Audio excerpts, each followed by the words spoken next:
प्रदेश में अब तक 26 लाख से अधिक प्रधानमंत्री आवास स्वीकृत किए जा चुके हैं।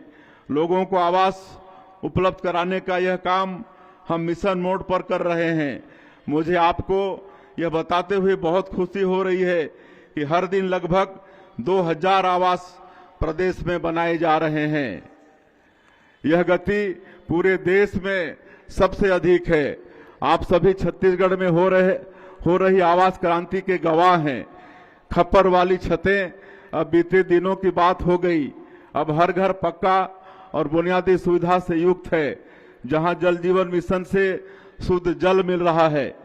राज्य स्थापना से पूर्व प्रदेश के लोगों को घंटों पावर कट का सामना करना पड़ता था।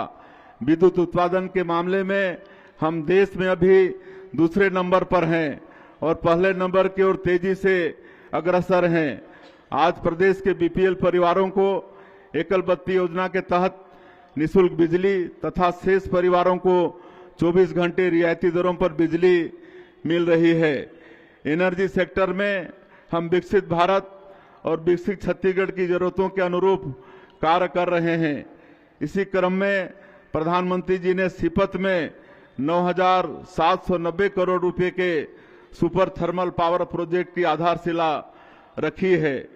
डबल इंजन की सरकार का फोकस शून्य कार्बन उत्सर्जन लक्ष्य को लेकर है और इसी के अनुरूप कोरिया, सरगुजा, बलरामपुर जैसे जिलों में सिटी गैस डिस्ट्रीब्यूशन पाइपलाइन पर काम कर रहे हैं। प्रधानमंत्री सौर घर मुफ्त बिजली योजना में केंद्र सरकार के साथ राज्य सरकार की सब्सिडी भी मिल रही है, जिसके चलते बड़ी संख्या में लोगों ने अक्षय ऊर्जा के लिए रजिस्ट्रेशन कराया है।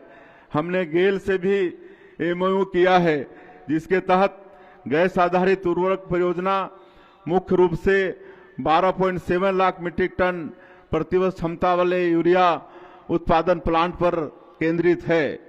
नक्सलवाद की वजह से बस्तर में योजनाओं का क्रियान्वयन धीमा रह गया था, लेकिन अब इसने रफ्तार पकड़ ली है।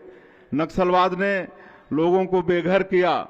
हम हथियार छोड़ मुख्यधारा में लौटने वाले लोगों को पक्का घर दे रहे हैं। इसके लिए 15,000 आवास हमने स्वीकृत किए हैं। पीएम जनमन योजना के माध्यम से विशेष पिछड़ी जनजाति के लिए हम अब तक 33,217 आवास स्वीकृत कर चुके हैं।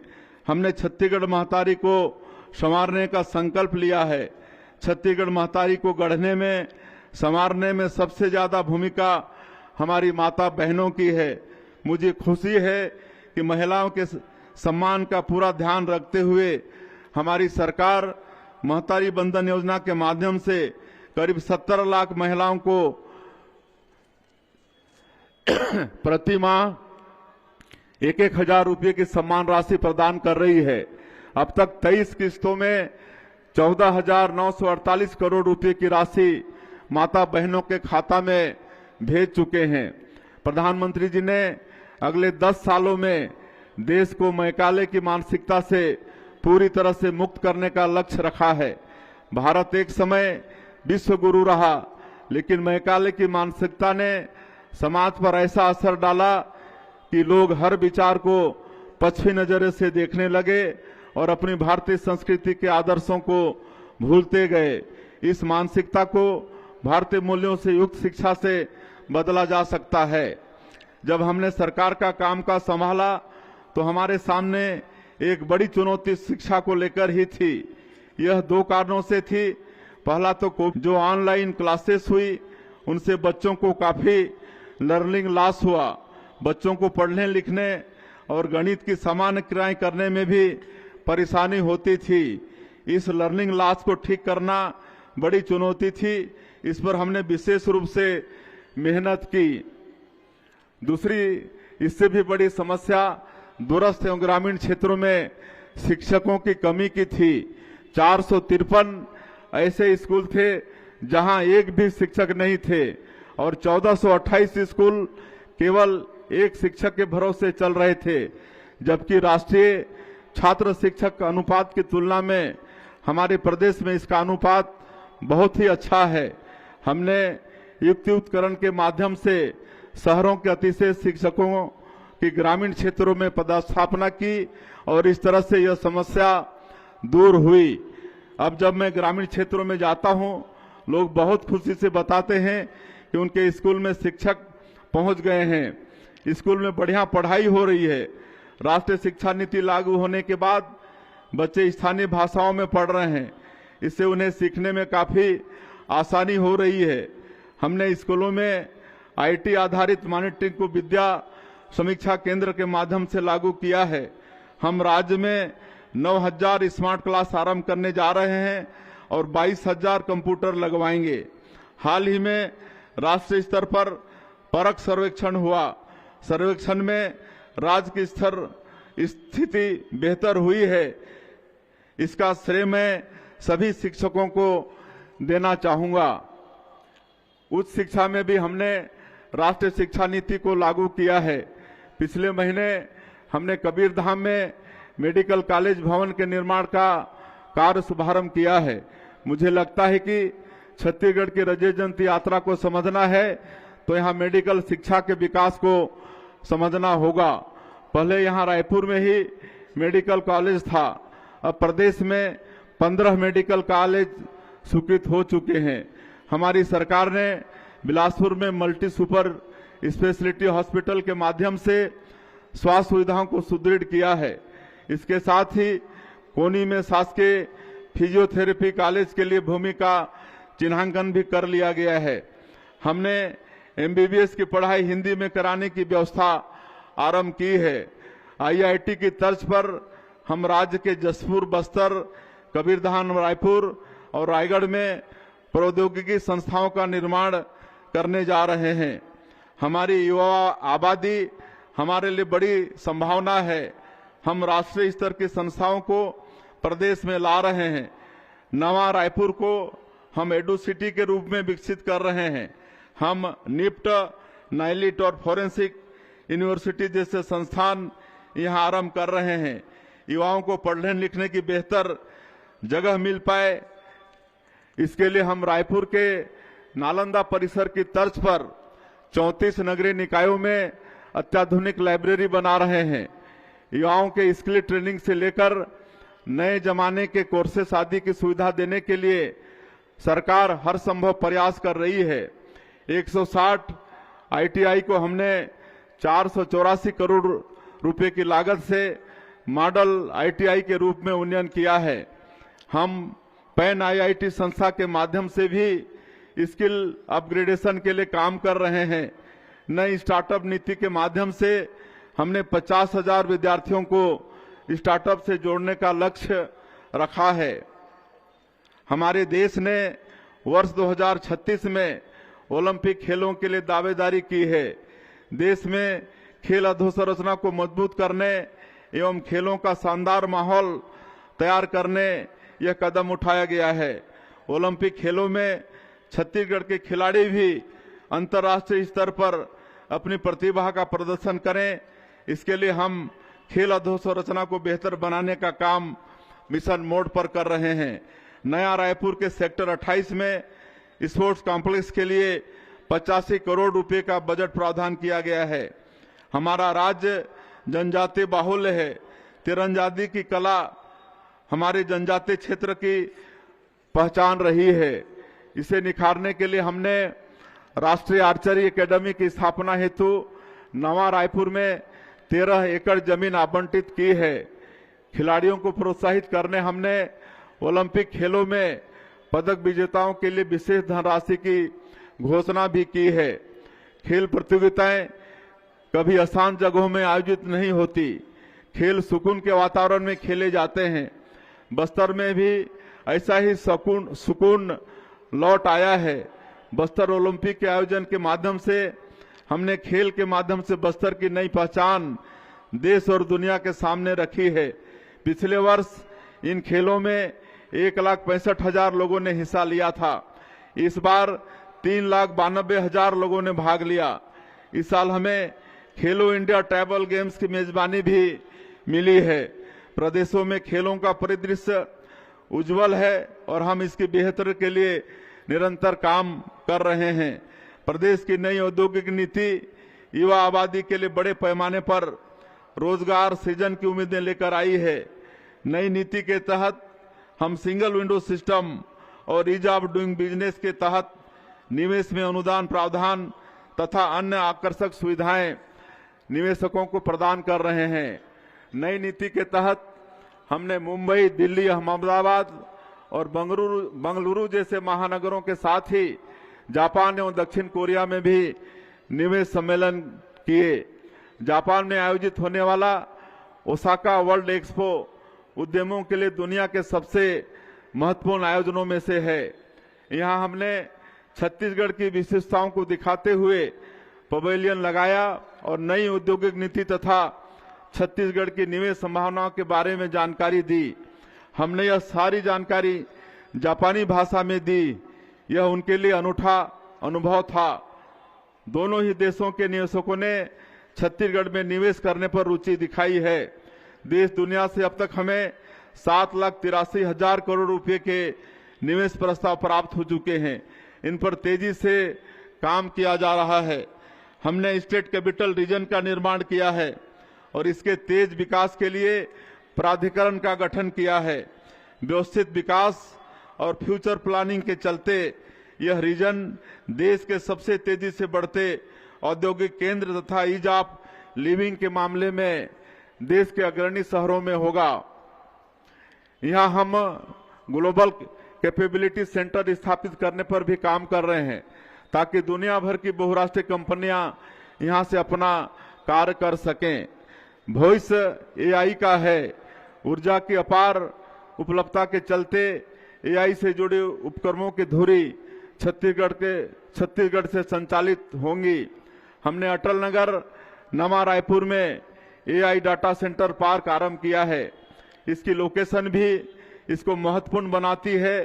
यहां से देश के कोने कोने में डाटा सबसे कम समय में पहुंचाया जा सकता है।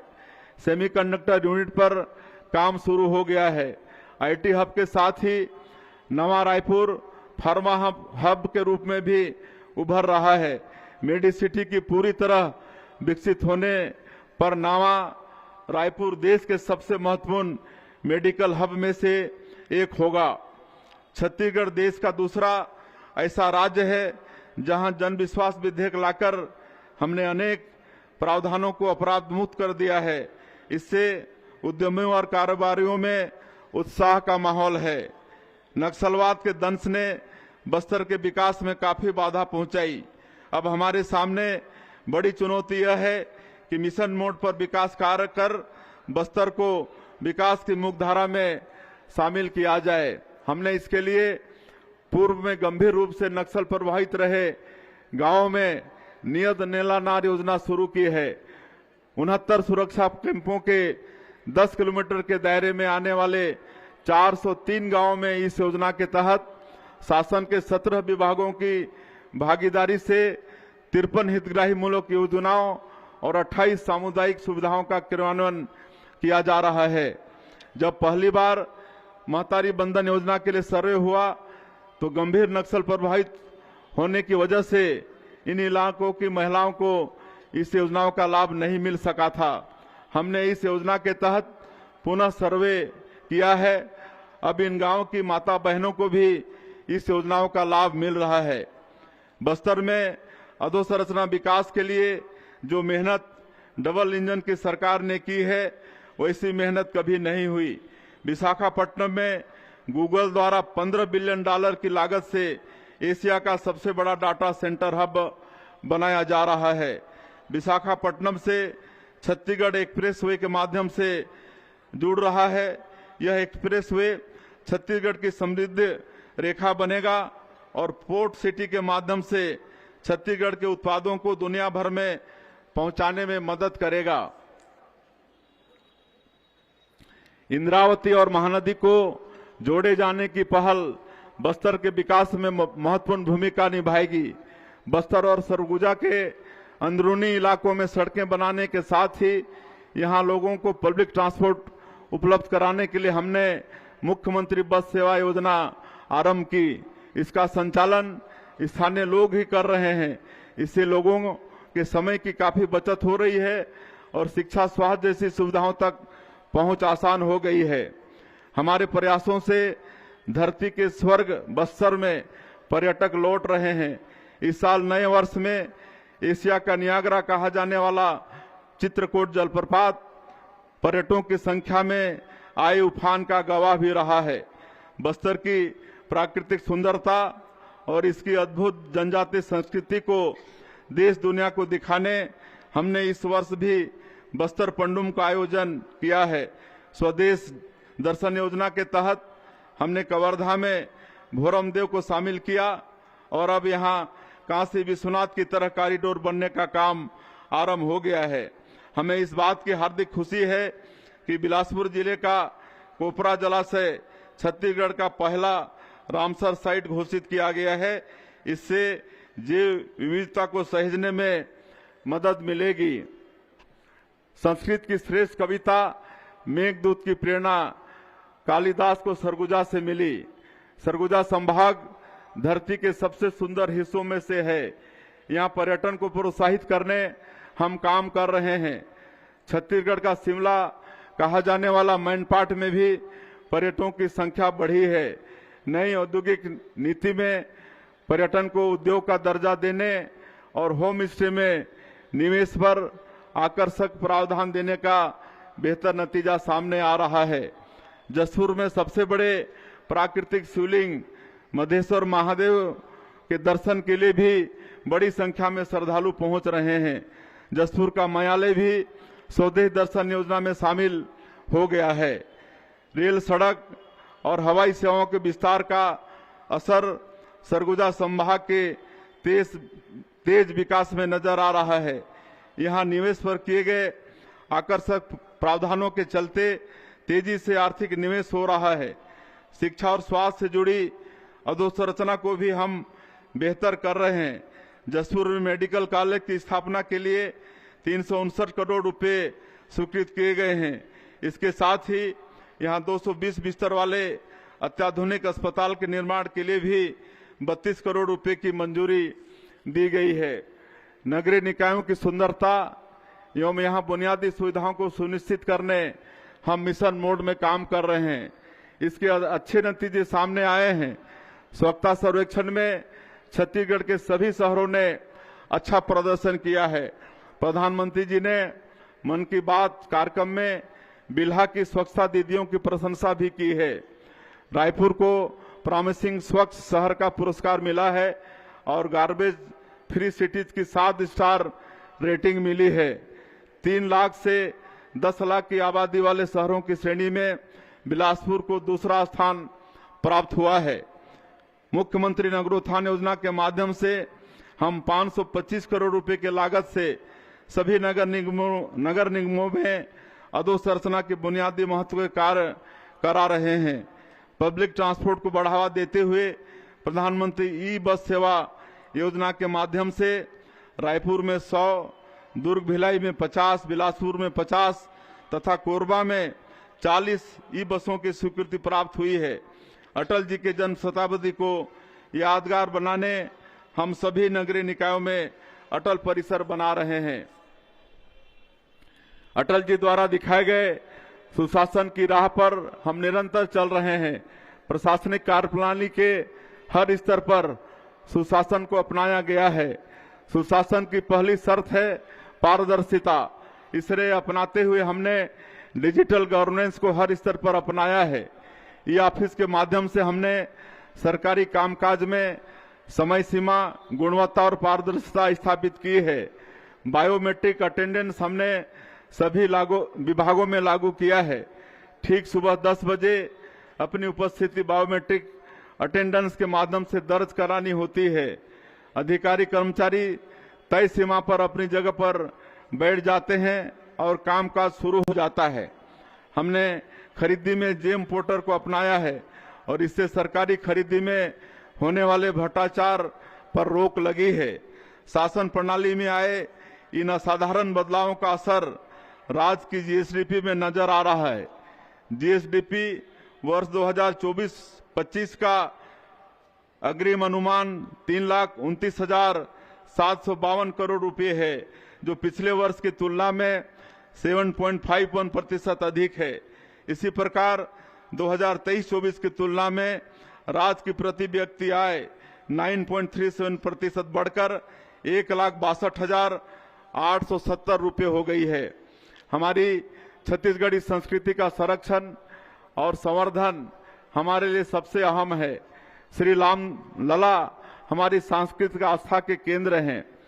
श्री राम लला अयोध्या धाम दर्शन योजना से अब तक 40,000 से अधिक श्रद्धालु प्रभु श्री राम के पुण्य दर्शन का लाभ ले चुके हैं। भारत भूमि विलक्षण है, जहां उत्तर, दक्षिण, पूरब, पश्चिम हर कोने में पुण्य स्थल मौजूद हैं। प्रदेशवासियों को इनके दर्शन कराने मुख्यमंत्री तीर्थ दर्शन योजना भी शुरू की गई है, जिसमें अब तक 5,000 श्रद्धालु तीर्थ स्थलों का दर्शन कर चुके हैं। अभी रायपुर साहित्य उत्सव का आयोजन हमने किया। इस आयोजन के माध्यम से हमने ज्ञानपीठ पुरस्कार प्राप्त स्वर्गीय श्री विनोद कुमार शुक्ल सहित दिग्गज साहित्यकारों की प्रेरणा को नई पीढ़ी तक पहुंचाने का प्रयास किया है। अपनी बोली, भाषा, लोक कला, लोकगीत और सांस्कृतिक धरोहरों को सहेजने हम ऐसे कार्यक्रम करते रहेंगे। राज्य के सर्वांगीण विकास में शांति, सुरक्षा एवं कानून व्यवस्था की प्रमुख भूमिका रही है। इसमें हमारे छत्तीसगढ़ पुलिस के जवानों का अनुकरणीय योगदान है। इन्होंने सुरक्षा व्यवस्था बनाए रखने के साथ नक्सल विरोधी अभियानों में अदम्य साहस का परिचय देते हुए अनेक जवानों ने अपना सर्वोच्च बलिदान दिया है। इस उत्कृष्ट कार्य के लिए छत्तीसगढ़ पुलिस बल में कार्यरत समस्त बल को समान स्वरूप राज्य स्थापना की 25वीं वर्षगांठ का पदक प्रदान किए जाने की मैं घोषणा करता हूं। विकसित छत्तीसगढ़ के लिए बनाए गए अंजोर विजन डॉक्यूमेंट के अनुरूप हम लगातार कार्य करते रहेंगे। जन भागीदारी से हम छत्तीसगढ़ महतारी को संवारते रहेंगे। मुझे इस अवसर पर स्वर्गीय लक्ष्मण मस्तूरिया जी की कविता की पंक्तियां याद आ रही हैं। सरगला पृथ्वी माँ लादे हूँ, परण ऐसन ठाने हाउ, मोर संग चलो रे, मोर संग चलो जी, मोर संग चलोगा, मोर संग चलो रे। मस्तूरिया जी की इन पंक्तियों को साकार करना है और विकसित छत्तीसगढ़ का निर्माण करना है। आप सभी की भागीदारी से निश्चित ही हम यह लक्ष्य प्राप्त करेंगे। आप सभी को पुनः एक बार गणतंत्र दिवस की बहुत बहुत बधाई, बहुत बहुत शुभकामनाएं। जय हिंद, जय छत्तीसगढ़।